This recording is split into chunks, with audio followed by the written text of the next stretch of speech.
हैदराबाद में भारी बारिश हो रही है। मूसी नदी में जबरदस्त तूफान है। ऐसे हालात में निचले इलाकों में रहने वालों को अलर्ट जारी किया गया। बहुत सारे लोग अपने घरों को छोड़ने पर भी मजबूर हो गए हैं।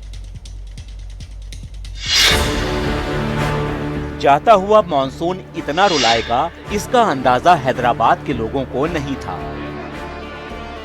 मूसी नदी पानी से लबालब है। बाढ़ निचले शहरी इलाकों के लिए खतरे का सबब बन रही है।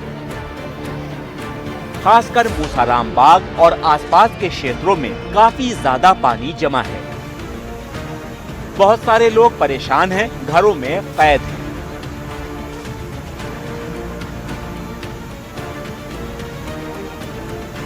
अब इन तस्वीरों को देखिए। इन लहरों की गूंज साफ इशारा कर रही है कि खतरा बड़ा है। दूर दूर तक नदी का विस्तार डरा रहा है। शहरी इलाकों में पानी बढ़ता ही जा रहा है। अब इन तस्वीरों को देखिए। यहाँ हालात बहुत बिगड़ चुके हैं। लोग अपने घर खाली कर रहे हैं। अंदर तक पानी भरा है। डूबी हुई गाड़ियों को कुछ इस तरह से हटाया जा रहा है।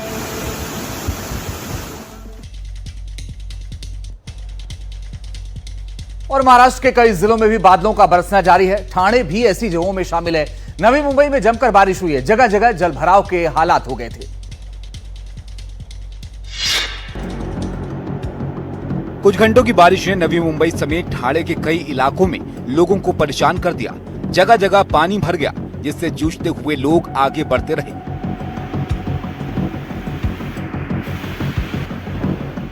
कुछ जगहों पर फंसे हुए लोगों को सीढ़ियों के सहारे कुछ इस तरह से निकाला गया। राहत और बचाव में लगी टीमों की चुनौतियां भी कम नहीं है। प्रशासन की कई टीमें भी मुस्तैद हैं। कई लोग गाड़ियों को खींचते हुए नजर आए। मुंबई और आसपास के जिलों में इस साल खूब पानी बरसा है। नवी मुंबई समेत पूरे ठाणे जिले की बात करें तो ऐसे हालात बार बार बने हैं। ये बारिश ज्यादा दिन की नहीं है। मौसम बदल रहा है, लेकिन कुछ जगहें ऐसी हैं जहां का मंजर हैरान करता है। महाराष्ट्र में ठाणे के अलावा सोलापुर जैसे जिलों में भी हालात कमोबेश ऐसे ही हैं।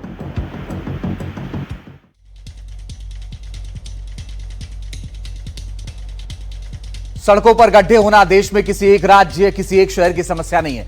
बेंगलुरु के कॉक्स टाउन इलाके के लोगों की ऐसी शिकायतें जब सरकार के कानों तक नहीं पहुंची तो उन्होंने क्या खास किया, आप देखिए इस रिपोर्ट में।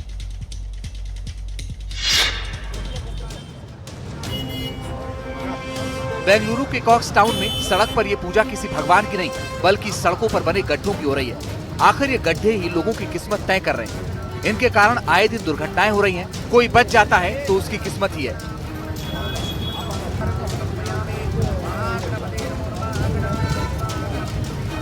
ऐसे में शासन प्रशासन के कानों में कोई शिकायत नहीं पहुंचती तो भारतीय नगर रेजिडेंट्स फोरम के लोगों को यह नया तरीका आजमाना पड़ा।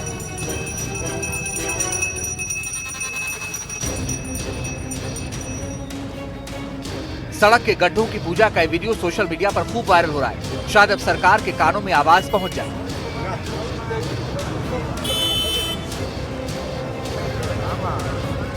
वैसे पूरे बेंगलुरु के लोगों की शिकायत है कि शहर में ऐसी कोई सड़क नहीं है जिसमें गड्ढे न हो। आए दिन इस कारण हादसों में लोग हताहत हो रहे हैं।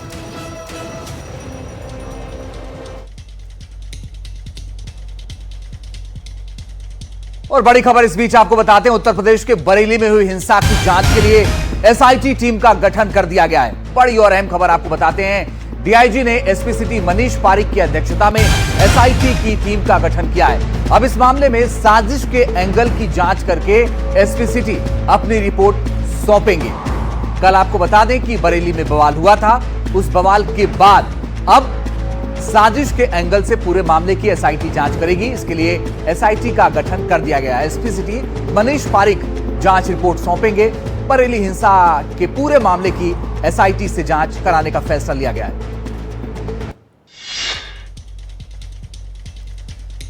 मौलाना तौकीर रजा इत्तेहाद मिल्लत काउंसिल का प्रमुख है। आइलम मोहम्मद के मुद्दे पर तौकीर रजा की तकरीर के कारण जुमे की नमाज के बाद बरेली का माहौल बिगड़ता चला गया। यह रिपोर्ट भी आप देखिए।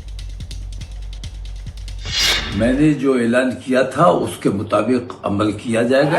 आई लव मोहम्मद के मुद्दे पर मस्जिद के बाहर प्रदर्शन का मौलाना तौकीर रजा ने बयान न दिया होता तो गुरुवार को बरेली के नोवेल्टी चौराहे पर हालात ऐसे अराजक न होते, न हिंसा होती, न पुलिस को लाठीचार्ज करना पड़ता।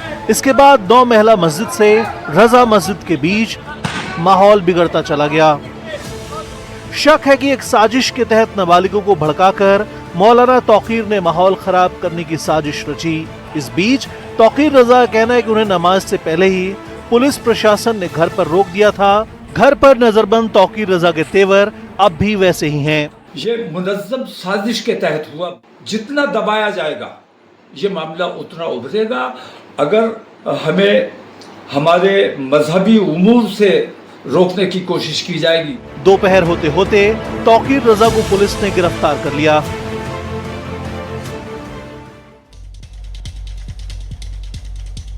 और बरेली हिंसा में 8 लोगों को गिरफ्तार करने के अलावा 1700 अज्ञात आरोपी भी नामजद किए गए।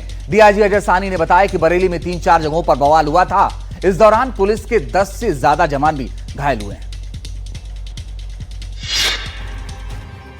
बरेली के इस पूरे इलाके में आज तनाव भरी शांति है। कल जुमे की नमाज के बाद हुई हिंसा के निशान आज भी आसपास दिख रहे हैं। कानून व्यवस्था बनाए रखने के लिए पुलिस की भारी तैनाती की गई है। इस बीच हिंसा के आरोपियों की धरपकड़ जारी है। पुलिस को हिंसा के पीछे साजिश की आशंका है। लगातार धार्मिक प्रतिनिधियों से संपर्क कर रहे हैं और ये पहले से प्री प्लान्ड वे में किया गया है।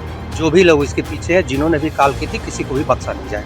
कई स्थानीय लोगों को अब भी समझ नहीं आ रहा है कि शांति से हुई नमाज के बाद हिंसा कैसे शुरू हो गई।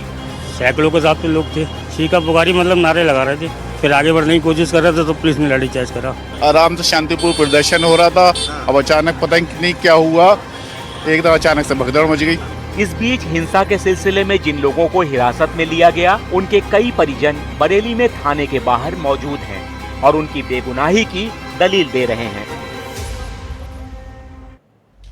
उत्तर प्रदेश के कई जिलों में आई लव मोहम्मद पोस्टर को लेकर तनाव देखने को मिल रहा है। कानपुर और बरेली के बाद सुल्तानपुर, कासगंज और बागपत में भी हंगामा हुआ। पुलिस ने तीनों जिलों में कार्रवाई करते हुए कई लोगों को हिरासत में लिया है। सुल्तानपुर के अलीगंज बाजार में कुछ मुस्लिम युवकों ने अचानक आई लव मोहम्मद के पोस्टर के साथ जुलूस निकाल दिया। इसकी खबर जैसे ही कोतवाली पहुंची, पुलिस हरकत में आई और लोगों को खदेड़ दिया। पुलिस ने 2 लोगों को हिरासत में भी लिया।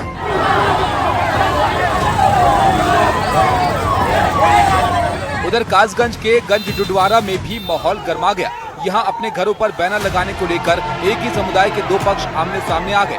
बैनर हटाए जाने के विरोध में कुछ लोगों ने सड़क पर जाम कर दिया और जमकर नारेबाजी की। सूचना मिलते ही भारी पुलिस मौके पर पहुंची और लोगों को समझाकर जाम खुलवाया गया। इलाके में सुरक्षा बढ़ा दी गई। वहीं पश्चिमी यूपी के बागपत में भी बवाल हुआ। मुस्लिम समुदाय के लोगों ने बिना अनुमति के जुलूस निकाला और जमकर नारेबाजी की। जब पुलिस ने इन्हें रोकने की कोशिश की तो नोकझोंक भी हुई। पुलिस ने यहां भी कई लोगों को हिरासत में ले लिया। और बड़ी खबर यूपी से आपको बताते हैं। आज श्रावस्ती में अपने संबोधन में एक बार फिर सीएम योगी आदित्यनाथ ने उपद्रवियों को चेतावनी दी। कहा कि अगर छेड़ोगे तो हम छोड़ेंगे नहीं, और जब हम छोड़ेंगे नहीं तो कभी छूटोगे नहीं। उन्होंने कहा कि आस्था के नाम पर अगर आगजनी, तोड़फोड़, छेड़छाड़, पुलिस पर हमला होगा तो हम छोड़ने वाले नहीं हैं। आस्था कभी भी प्रदर्शन का विषय नहीं हो सकता। सुनिए क्या कुछ कह रहे हैं उत्तर प्रदेश के मुख्यमंत्री योगी आदित्यनाथ। महापुरुष किसी भी परंपरा में हो, उनका सम्मान होना चाहिए। आस्था अंतःकरण का विषय है, प्रदर्शन का विषय नहीं हो सकता। जिसकी जो आस्था है, अपनी आस्था के अनुसार अपने कार्यक्रमों को संपन्न करे, किसी को आपत्ति नहीं होगी।